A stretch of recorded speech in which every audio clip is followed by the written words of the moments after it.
Throughout the winter months, I don't feel like going anywhere, so home workouts are my BFF. Thankfully, I discovered Mossa. Mossa has a history that spans 5 decades of inspiring millions of people to move.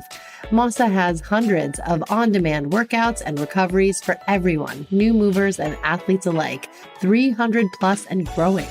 My podcast listeners get 30 days free on top of a 14-day trial with my very own promo code, Total Mom Sense 30. After 44 days, a subscription is just $9.99 per month. Workouts fit every schedule, whether you have 10, 30, or 60 minutes. And they're actually enjoyable, driven by music and amazing coaching. Mossa's video library has workouts like dance, MMA, mind body, HIIT, and cycling. They've got work-ins. Their word for recovery is work-ins, like the D-Death series, to offset our sedentary lives, and 10-minute synergy experiences based in yoga and Pilates. I especially love strength training. These structured workouts improve fitness, a stronger physique, living better, feeling better, which means we're able to run around with our kids or grandkids and build better brain health and a can-do attitude. To learn more, log on to www.mossa.net. And remember, use my promo code TOTALMOMSENSE30 to receive 30% off your subscription. What are you still doing here? Get moving.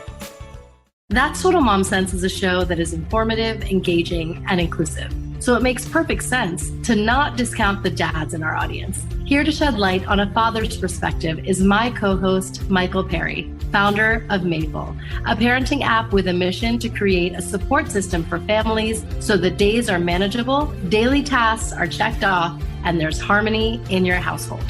Michael is a trailblazer in tech and is a loving husband and devoted father to his 2 boys. Together, we bring you a special monthly series called What Matters Most with Maple. When I became a dad, I wondered, where are my dad groups at? I made it my life mission to provide parents with the support they needed to best take care of their families and want to make sure all perspectives in the parental experience are equal and fair. So moms, dads, and everyone in your village, be sure to tune into What Matters Most with Maple on That Total Mom Sense each month. We've got you.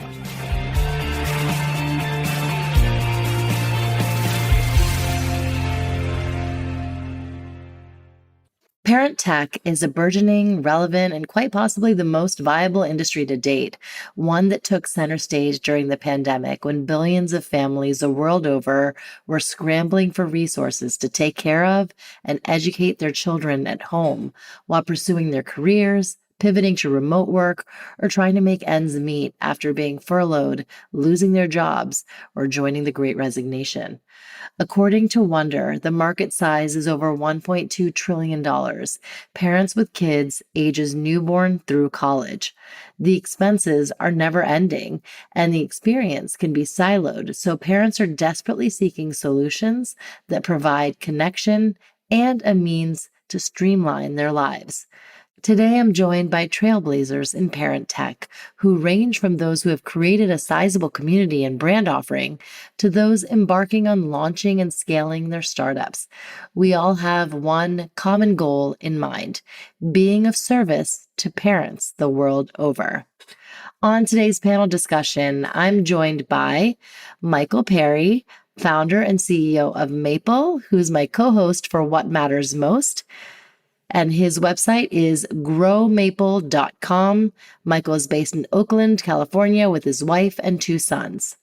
Charlotte Michaelides, she's the founder and CEO of Parenthood Ventures, and that's parenthoodventures.com. Charlotte is based in San Francisco with her husband, son, and daughter.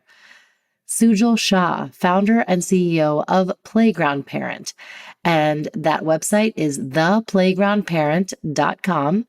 Sujal is based in Brooklyn with his wife and 2 sons. Sareen Noor Ali, she is the co-founder and CEO of Sleuth, and that website is HelloSleuth, SLEUTH.com. Sareen is based in New York City with her husband and 2 daughters. And You all know me. I'm your host, Kanika Chadda Gupta. I'm the founder and host of That's Total Mom Sense and the spinoff series, What Matters Most with Maple. And I'm part of the founding team of The Playground Parent. You can follow me at that'stotalmomsense.com. I'm based in New Jersey with my husband, twin son and daughter, and younger son. Welcome to the show, everyone. I'm so grateful to have you all on this panel today. I made sure to include your families and number of children in your intro because I think the equalizer for us here today is that we're not only parents, but it's because we're parents that we've completely changed our career path. I would love for Michael to start. He's my co-host of this segment, What Matters Most with Maple. And just tell us about your parenting journey in a nutshell, because that definitely informed where you are today. Yeah, my parenting journey in a nutshell has been somewhat of a magical one. My wife and I started to try to build a family in 2017 and quickly found out that we were not going to be able to naturally conceive children. And that sent us down a path of deeply getting involved with the IVF community. Super thrilled that science has worked its magic, and we now have a 3.5-year-old son, Leander, and a just over 1-year-old son, Solomon. When we were building our family, I was working at Shopify, focusing on trying to help entrepreneurs. And in the process of having sons and becoming a dad, realized how similar life as an entrepreneur is to that of a parent, and thought that if we could build technology to help people run their business, then we should be focusing on building technology to help people run their household. My path of becoming a dad and an entrepreneur for families. Amazing. Charlotte, what about you? I'm a mom of 2, and you can really trace back everything I'm doing at Parenthood Ventures to becoming a parent in the heart of San Francisco, thinking, okay, I'm surrounded by everyone I know as a founder, an investor, worked at an accelerator. I'm in the epicenter of innovation. And then I, was looking around essentially at all my fellow new parents as I was going to some classes and doing the things and meeting people at the playground and thinking, gosh, people here, we're drowning with things that are universal experiences, things that could be solved by the right drip feed of information or some cool gadget or tool or service. And yet, as I looked at the options I saw available, it felt like there were a generation of tech behind what I was finding in all the other parts of my life, whether it be financial services or, goodness knows how many different scooter services were on the streets of San Francisco at the time. And I was just sort of taken aback increasingly that, I started making this ideas list that grew hilariously long. And then my background is in sort of strategy consulting and started thinking something's broken here. Something must explain why it feels like innovation has not landed when it comes to products and services for parents and kids, despite the fact that this is one of the more universal experiences and the needs evolve on a pretty predictable pattern. And then even things that feel niche, fertility is a wonderful example, right? Back in the day, you'd think, wow, that's a small subset of people. But actually, when you roll that up across the United States, it's millions of people. There's so much potential to sort of alleviate suffering and allow us all to focus on the joyful parts and the fun. And it just wasn't happening yet. So that was sort of the impetus for all of this. Sujal. I spent a lot of time not being a parent. So I came to being a parent later in life. At the age of 44, I had for my first child, which got me grounded in my ways, I think, a little bit further. And my only experience, like many of us, is in parenting is from how my parents raised me. That was in an analog environment. That was in a generational and cultural different environment in terms of parenting and styles and information and access and all of that. But for the longest time, I kind of put that at arm's length. And the minute you become a parent, your whole world changes, right? As we all know. And everything is about that child and everything to raise that child. So I quickly started seeing a lot of similarities in how my dad raised me, in how I was acting. And I realized that I wanted to do better. And my dad was great. My experience was great, but there's more information. There's better ways of doing things. And that information is more accessible. So for me, having built e-commerce and digital media companies, VC-backed ones, and exited them, I had spent a lot of time trying to understand content, commerce, and community.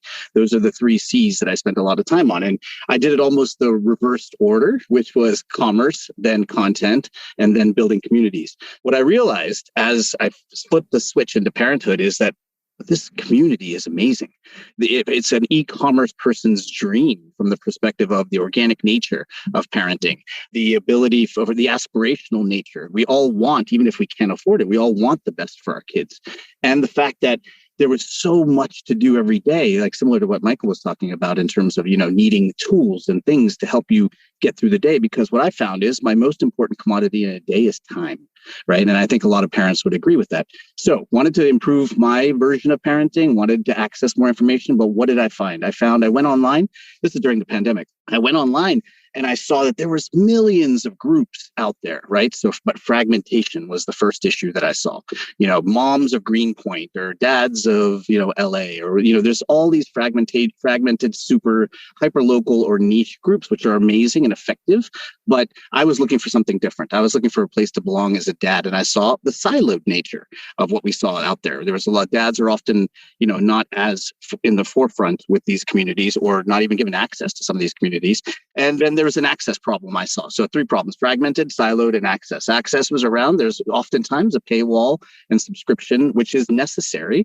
But oftentimes, there are myriad ones you want to access and you've got to pay for each ones. And I thought that was the end point. For me, I was looking for the starting point, a place to belong, a place to feel like I can get diverse experiences from other parents, and a place where, I could ask questions quickly, get answers quickly, and make daily decisions. Because I have this whole list every day. I come up with 50 questions, right? Go to Google. And Google is not necessarily efficient, though it has a lot of information, but it's time suck. But then I'd spend a lot of time at the playground. And I was at the playground as a dad during the pandemic.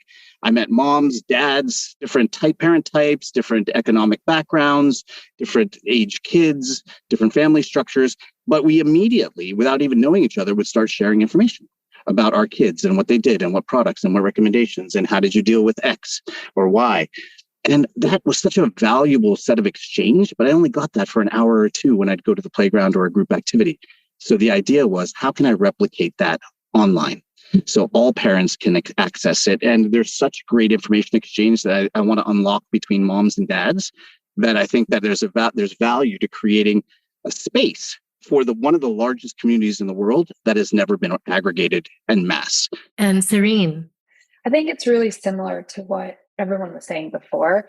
And there's this undertone of like parents are kind of missed as a market, which is very ironic given how much we spend.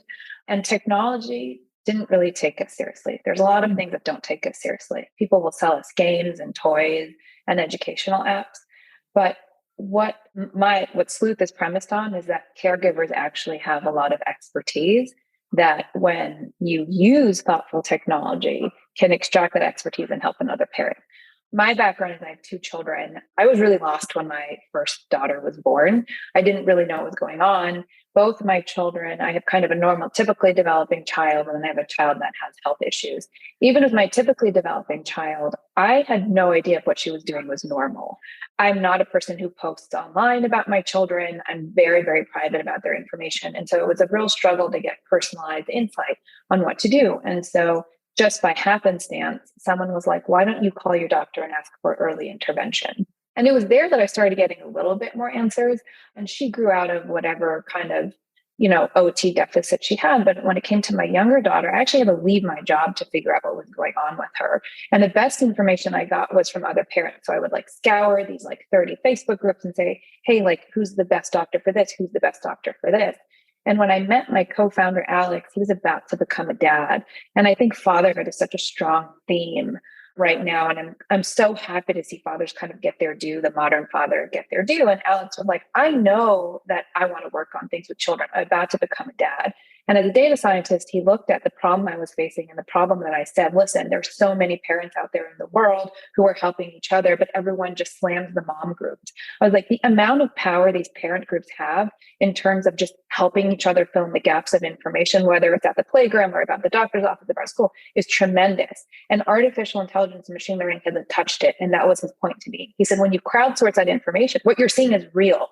what you're seeing about parents helping parents is a real source of data. What happens when we don't dismiss that and we actually take that and create a search engine out of it? So tell us about your companies so that the listeners can follow along and look you all up. Yeah, so Maple is a web and mobile application. We help over 50,000 households now. The focus of our product is to help families better plan and manage their home collaboratively.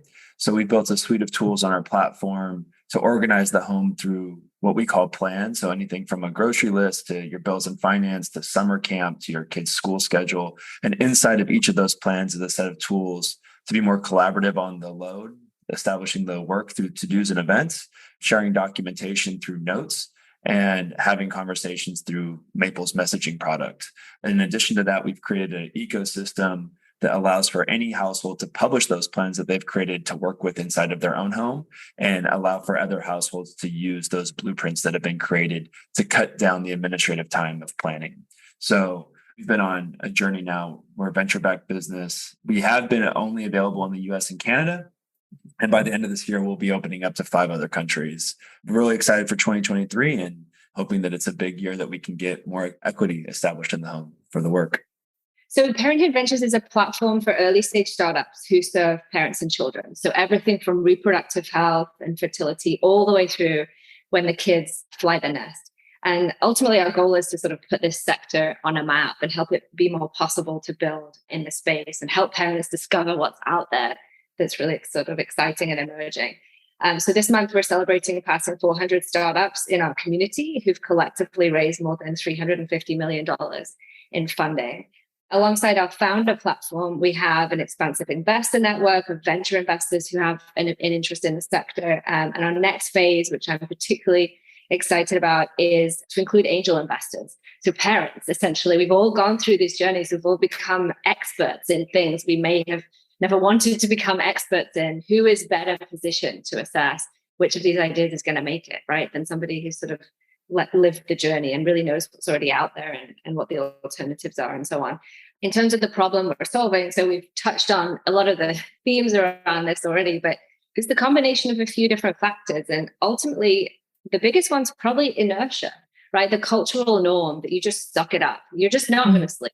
You're just going to be up all night Googling what on earth is wrong, or is there even anything wrong, or is this normal? What does normal look like for a 3-month-old? We're not born with that knowledge, and it's sort of every stage of parenthood brings its own particular sort of nuances that we've suddenly got to become experts in all at once, right? And it's compounded in the US by lack of parental leave, right? And high asymmetry in parental leave between people working at certain companies, and then the typical sort of 2 weeks at best that you might get in, or nothing with other employers, and a highly mobile population. The US, more than any other country in the world, people migrate across to New York, San Francisco, wherever, in their post-college years, which places them at this distance, right, from the historical support structures one might have had from grandmas and aunts and other folks in the neighborhood and so on. Secondly, the people funding and building the products historically have sort of sat inside of a relatively small number of big corporations, right? They might run a few focus groups and be like, oh, we're going to roll out a product for this, or we're going to do another line of bassinets, or what have you. Very rarely standing literally in the shoes of a customer, a postpartum mom, or a couple trying to juggle through figuring out the change in their relationship with having a new baby. Otherwise, I don't know how else we can explain how we spent so long with breast pumps that needed tethering to the wall to operate, right? I mean, within one instance of doing that, while juggling a toddler and everything else, you're sort of like, this makes no sense. And then historically, the people who could have built something really authentic to really address the needs of the customer have had zero chance of being able to succeed in doing so, certainly in a tech-enabled, highly scalable way, right? When they're sort of in the thick of the journey. Because first of all, they're siloed across traditional tech subsectors, right? Someone working on a fintech for kids will probably never meet someone working on a health concept or a consumer good, a diaper concept. The hardest part is, how do you find and really effectively serve? But there was no peer group to collaborate on that. Innovation thrives when you bring people together. And these, founders, as I was starting to meet them in developing Parenthood, I realized they didn't know each other and they were blocks away in San Francisco, that first group that I sort of met. And then funding, right? Even if you decide to go for it, even if you have the great idea, how do you access the funding when the people holding the checks are sort of a very demographically archaic group, right? Of either young white guys without kids, don't find this stuff very sexy or interesting, or they might be a partner to VC fund who have older kids or have been able to outsource a lot of the really roughest parts of parenthood, right? Either to a stay-at-home spouse or to a domestic worker and so on. So they don't viscerally get the fact that this is a problem that can or should be solved, and that there's willingness to pay and all the things that a VC needs to see in terms of actually making a decision to invest. So for the whole combination of all these reasons, it's basically really impossible for innovation to flourish. Sujal. As I mentioned, I'm trying to replicate this amazing experience that I had at the playgrounds or group activities when I go meet other parents. And it's this kind of trust level equals 1 because you're a parent. And that is enough to start the dialogue and share information and take valuable information to help make my own decisions on what I need to do in a day. So building on that, we're creating a positive space where, we're promoting this very simple thing that we tell kids. If you don't have something nice to say, don't say it. So that's kind of the mantra by which we're coming to the table. We're solving 2 big problems, I think, that at least I have found. One is time and efficiency. That's what matters most to me as a parent. And in our surveys, which we've done to hundreds of parents, and in our anecdotal talks, time is the most precious commodity. So that's the one area that we're spending a lot of time and how do we make the online interactions and time spent on our platform valuable to a parent and saving them time. The second is similar to break the silos, unlock that valuable, rich experience across parent sets, not only from sex, but from geography, right? You're seeing this tremendous amount of these hacks that they're shared on Instagram and TikTok and et cetera. How do Japanese parents do math? Or how do these parents teach X or whatever it might be? Things that make you laugh, things that educate you, how to do something different, but it's everywhere. It's so diverse and dispersed. We want to bring that into one place where people can access it again and save time. So where we are, we're probably the newest one out of the group here. We've been heads down for about 8 to 10 weeks, building, as kind of go with Gaurav, our other co-founder, building a really robust platform from the get-go, which includes forums across categories with the ability to add categories, change categories, double down, and there's just tons of functionality built within it. The ability to run groups. So you see all these groups on Facebook, and now you're starting to see more on WhatsApp and various other places, but people now are starting to have 8 to 10 different groups in different places.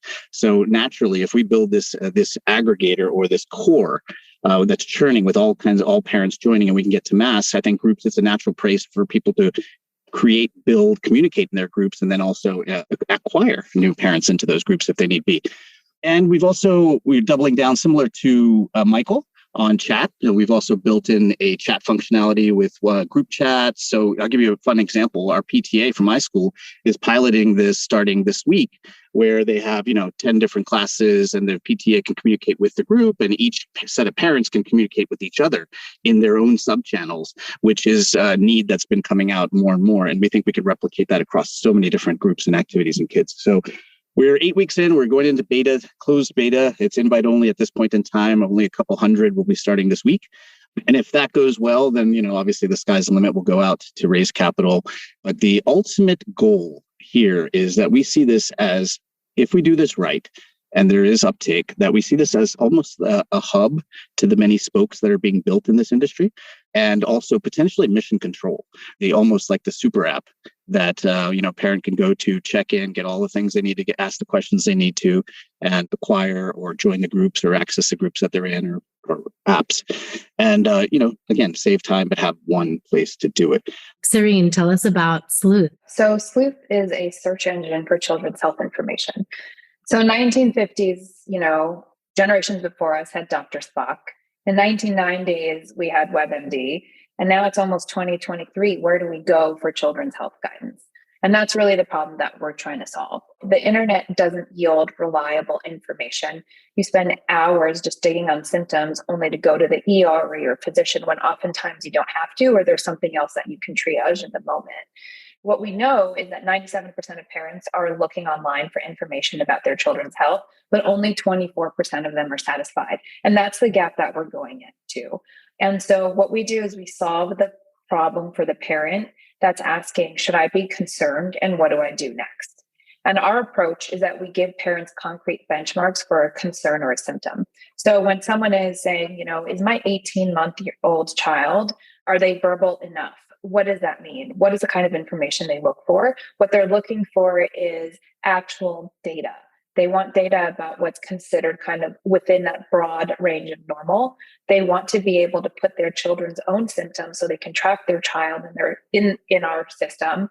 And they want to be able to take assessments. And so that's what we offer.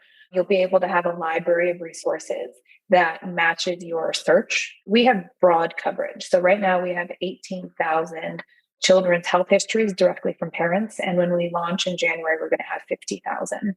And so wow. We're very deep on data related to behavioral, to mental health. Our ADHD data is out of this world. When parents go to, have a symptom that might be related to ADHD, they take something called a Vanderbilt assessment.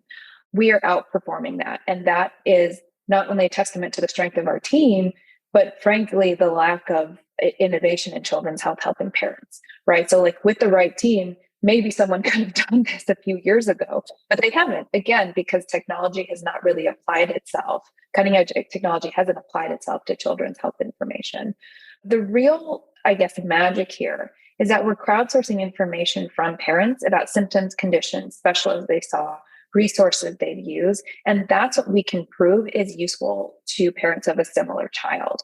And the data that we're getting is representative across the entire country. So we know that we have a coastal bias in the way that technology products are made, and we're very proactive that at each point, we're trying to address that in our own way through data collection and also just the way that you approach it. And so one thing that we've seen in our data on ADHD, which is so accessible, is that we're seeing amongst the top 5 interventions that parents talk about and recommend, it's about parenting style. It is literally saying, be more patient with your child. And so it's pretty incredible. Parent Tech Ventures has been on the rise in the past 5 years. And just as a stat, U.S. venture-backed parent tech companies attracted $1.4 billion in 2021, according to PitchBook.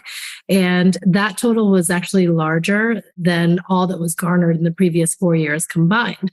So what are all of your thoughts on the growth potential of this sector? So parent tech, you could say, sits within this umbrella term of fam tech, family technology, care economy sometimes is another term that gets thrown around. This is a very nascent space, at least in terms of recognition, not so much in terms of need, that spans everything from elder care and honestly private equity and the industry, the sort of finance industry has sort of started to recognize that one decently early, right, in terms of the investability there. But you've got elder care all the way down to the young years, and perhaps the most overlooked of all, right, is disability, right? Long-term, adults with long-term needs, whether their siblings or relatives and so on. And there's even more perhaps of a vacuum there in terms of tools and services to help address those needs. But our focus here today is parent tech. So technologies and services that support parents, and everything from intended parents, which is a sort of term we use for folks who are looking to become parents, maybe need support with reproductive health, or maybe sort of take the traditional pathway to parenthood, all the way through when the kids leave the house. And then obviously, somewhat like a US president, parent is a role that we retain for life. So there's some, there's sort of obviously dimensions that continue on with. But if we focus within the core of parent tech, people say to me, well, isn't that sort of niche? It feels a little small. I guess people's minds perhaps go to baby, that sort of blink and you'll miss it phase at the beginning of parenthood. But if you run through some of the key pillars, I guess, of parent tech, you start to realize how enormous this is, right? You've reproductive health, pregnancy, maternal health, early child development, childcare, caregiver coordination, tools like Maple to help people actually function as a unit better, durable goods, strollers and bassinets, and consumable goods, diapers and wipes, pediatric health, huge, all of privately funded forms of education, right? Whether it's alternate schooling or supplemental tutoring and those things. Fintech to help parents thrive as a household and save for their kids' college funds and so forth, as well as tools for kids themselves. All of the independent spending by teens as they kind of start to take control over actually their own buying decisions. Supporting parents through difficult times, right? Family court, social services, pediatric bereavement, miscarriage and loss, co-parenting after divorce, huge numbers of solo parents out there, solo by choice as well as separated parents. And then it's not all the serious stuff, right? You've got the toys, the fashion, edutainment and media and so on, and gifting. We're coming up to the holidays. I think especially among millennial and certainly among Gen Z parents, right? There's this desire to get less random stuff, but actually to direct our relatives and loved ones to getting things that we really need and want, and reducing the waste that can be associated with not getting right. things that are helpful. So this is huge, right? It's more than $1 trillion in spending every year in the US alone. This is not a niche. And then a few themes around why at Parenthood we're really excited about it. There's convergence from a few sides here, right? On the customer side, self-care and wellness, right? People actually realizing that it is okay to buy the product, the tool, the consultation with an expert to sort of get ahead of lost hours of sleep or reduce performance at work. Like the opportunity cost of not doing is huge, right? If you lose your job or your performance goes down and so on. And not only individuals prioritizing this and understanding the return on investment, but also employers, employee benefits, and insurance companies, health insurers, and even governments. We're facing a population crisis in certain countries, right? Because people aren't having enough kids. Why? There might be a part of it that's because parenthood is really hard, especially as a dual career household, given the existing historic tools and services, right? Inclusion is huge, as Sujal mentioned. Designing for dads, not just defaulting always to designing for mom. And at the end of the day, like before we have kids now, you talk to any couple pre-kids and they consider themselves partners, a true team, right? And it's very strange that then the baby and juvenile industry thinks there's this like magic flip where like you have kids and then everything's pink, everything's for mom. They're going to completely shift their roles. And I think there's an increasing dissatisfaction with the fact that does still occur more often than it should. And that's where we need to design for a team. On the founder side, the people building it, look around this room, right? Founders are building to address something they viscerally, they've suffered through personally, and you get a passion that you don't get in other sectors. And they're more likely these days to be investable, tech educated. If, post-COVID, you can access an incubator remotely. You can pitch investors remotely. You can use self-serve tools and platforms, Calendly and, Stripe and all the rest of it. It's self-service, pay as you go. This was not true a few years ago, which is super exciting. And platforms, just casual little plug, but platforms like Parenthood, right? I'm thrilled to host all the founders in this room in Parenthood. We've got 400 founders that can now meet each other and collaborate and partner or just get some camaraderie right in the journey. Then the last one would be funding. So VCs are starting to get it. Why? Because there's women in VC now, it turns out. And there's moms in VC. As VCs age into parenthood, there's a dramatic shift in their perspective in terms of getting these concepts and finding them interesting and investable. It's not just moms, right? In our investor network, we have a lot of VC dads. Again, some of whom I met before they became dads, and then they became dads and they were like, oh, well, because they're also, again, part of this paradigm shift in parenthood. They're way more hands-on with their kids than maybe their boss, the more senior folks in the VC fund ever were. And so I think that this is just on so many fronts an exceptionally exciting time to be in this space. This is a situation of multiple narratives where I think a lot of things are true. And so my investor experience is that actually it's the white male investors who are most interested in us. So our cap table in the beginning were those, honestly, they were dads. The first check-in was a dad who completely understood what we were building in a way that I wish every investor understood what we were building. And I don't know if it's because he had spent time in the NICU or what it was, but he just got it immediately. Same thing happened. Gary Vaynerchuk is an investor. He gets, slammed a lot for being one way or the other, but he was resonating with support. It was almost like magical the way he just understood it. Female investors traditionally have been a little bit harder for us. And my take on that is that we're early. So early stage is so high risk. And when you have someone saying, hey, I'm using AI to build this search engine based on like parents' expertise, it's like, that sounds awesome. Please come to me in a couple months. And I respect that very, very much because I think it's very hard to be a female investor in this landscape. And then we've had people who have really personal attachments to it come in as angels. And so, like, I don't think pediatric health is early. I think we're on time now. I think 2 years ago, before COVID, it was early. And then, as predicted, like if you're a parent, you saw this coming, children are having a mental health crisis. Like I remember New York Times article that were like, children will be fine. They're so resilient. You know what? They're resilient when they have support. And guess what they didn't have for the past 2 years? It's like an elephant, right? And we each see things from that story. Like we each see where we are. And I think there are multiple narratives. And I think what Charlotte is doing is like God's work, because she's bringing us all together to say, what would happen if we could all take these multiple perspectives, all these stories that are true, and really go full force into this market using technology to solve the plethora of challenges that can be solved right now. Absolutely. We do have to wrap up. I wanted to go around and have you all share some parting advice, especially for the parents that are tuning in. If there were any resources that you turned to that helped you along your journey. I have Fair Play here. Fair Play is a book that my husband and I both loved reading, and there's a documentary out by Eve Rodsky and Jennifer Steeple-Newsom directing.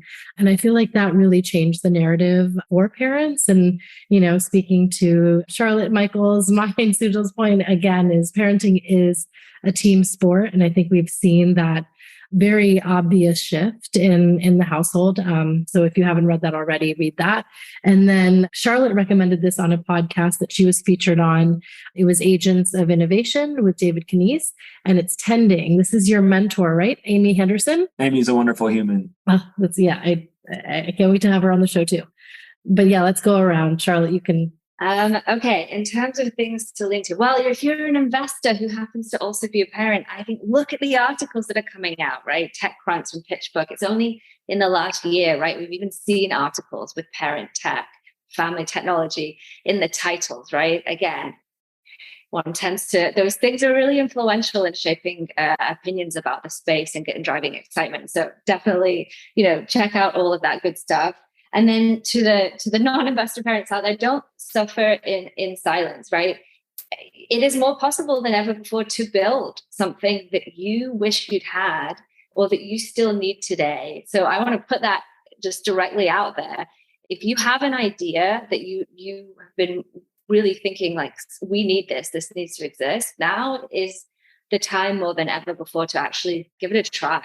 Behind every one of these startups, right, is a human who's lived through the same trouble, right? Whatever the challenge is, whatever the theme is, right? So engage, give feedback, support founders. We have a great newsletter which includes something called the Sandbox, where parents can test out new products, give feedback, advice, and so on. The more you can share about if something could be done differently or could better meet your needs, the better, right? Because then that moves the whole world forward in terms of technologies for parents. So we welcome you to be part of building a better future of parenthood. It's super quick. The best advice I ever got from a very successful entrepreneur was that productivity is productivity. Productivity doesn't equal time. And so I think a lot of parents are strapped for time because of their unique situation. And that really helped liberate me as a mom of a child with medical needs. I felt like I was really fraying at the edges, but giving permission to know that productivity not equated to like 10 hours in a day was really helpful. This whole idea of paying it forward, which is a concept that we all talk about, but as a parent, I think it's the most important thing that we can do. I was talking to my sister who's on the other side of this equation, where she has she's an empty nester now.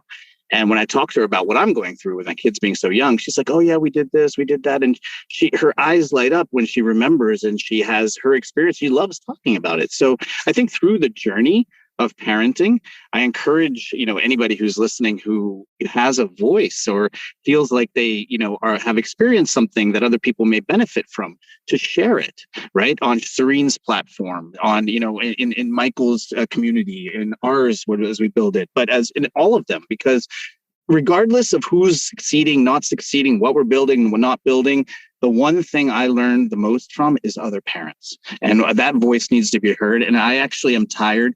No offense to the clinical psychologists and the academicians and all that. I'm tired of hearing experts tell me as a dad, this is the way to raise your kid.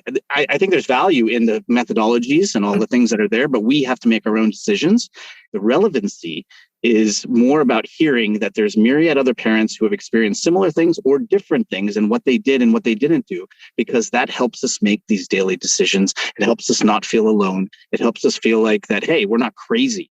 This has been touched on already so many times, but it's an incredibly exciting time to be able to build mission-oriented businesses.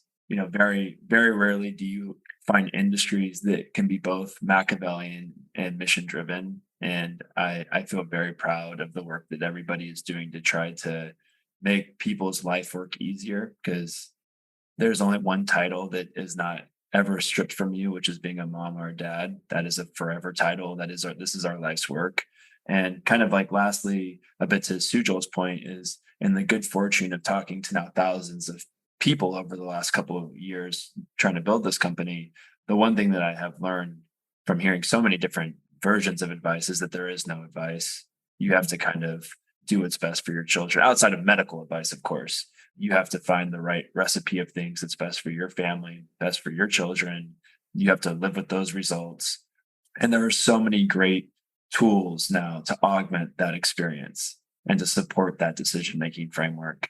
I hope of it beyond wanting to see more equity in the home, wanting to see more augmentation and more resources and a lower barrier of entry of participation. I think the one thing I very deeply, deeply hope I see over the next few decades is like less parental guilt and parental shame, relieve people of that pressure a bit. Everyone's trying to do their best. But thank you so much for joining me today. I feel like the conversation is just getting started. We will have a part 2 and 3 and so on, because we have so much ahead of us in this world. And I'm so glad to have you all as pioneers in this space. So thank you. So grateful to you. Thank you for having us. Thank you, Kanika. Thanks, guys. Thank you for listening to today's panel. I feel like we could have talked for hours, and we really tried to consolidate and condense our points to make this a palatable episode. But this is to be continued. It's important to have our finger on the pulse of all that's going on in parent tech. And this is a platform that's definitely going to be promoting it. I launched this podcast because I was so desperately seeking a show that was informative, insightful, inclusive, and inspiring. And this panel is indicative of exactly that. We had 2 dad founders join us, and dads definitely have a more siloed experience in this space because it's more mom communities and mom founders that we see in the playing field. And so I'm so glad we got to hear their perspective and their journey. And I think just the diversity of the panelists and their work was really great to see, whether we're people of color or are in a specific realm within parenting, be it health, medical health, wellness, venture capital, household management, data-driven stats, an aggregator, a search portal. We really covered it all. If you have any questions or follow-ups, I want to keep the conversation going. So follow all of the panelists. It was Sujal Shah, Serene Noor Ali, Michael Perry, and Charlotte Michaelitis, and me, Kanika Chada Gupta, on Instagram, and tag us and write your questions. What is most challenging for you as a parent? What problem are you looking to solve? And maybe there's, a tool or a solution that we are working on, or we'll definitely have a connection to help you navigate that. So it's a very small, growing community, but to think all the players are so intently working on simplifying our lives as parents. And so there are solutions out there, whatever it is you're looking for. You can watch highlights of this episode on my website, that's totalmomsense.com, and on my Instagram at Kanika Chadda Gupta. And if you enjoyed it, slide into my DMs or email me at thatstotalmomsense@gmail.com. I write to every email and, my team looks them over too. We love hearing your feedback and your ideas and suggestions. So keep the messages coming. If you haven't already, subscribe to the podcast and leave a review.